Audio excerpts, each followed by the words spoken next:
There's been no change in the number of people out of work in this region for the last quarter. The total is still 194,000. That's 6.6% of the workforce, the highest for 15 years.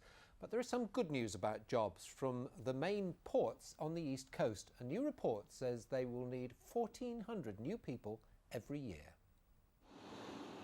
At Felixstowe today, two of the world's biggest things. The new Stena passenger ferry, due to enter service on Sunday, was being put through its paces. It's the largest of its kind in the world.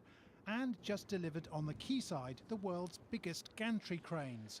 They're waiting to be lifted ashore as part of a big port expansion. Both ferry and cranes encouraging signs of new investment. Trade here went into freefall last year for the first time in the port's history, but now they're hopeful that some kind of recovery is beginning. Measures to cut costs are being eased. A number of people in our business took career breaks last year. Most of them have now returned, although we are being a little bit cautious about recruiting additional people for the future. A report out today says the haven ports of Felixstowe, Harwich and Ipswich account for 32,000 jobs. And long-term, they'll need 1,400 new recruits each year. There is a lot of youth unemployment, particularly in the coastal areas.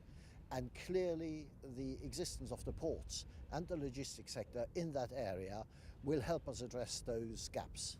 Hundreds of firms serve the needs of the ports. This one in Felixstowe provides IT services to ports, shipping lines and freight operators all over the UK. Over the last decade, 15 years even, we've grown consistently each year.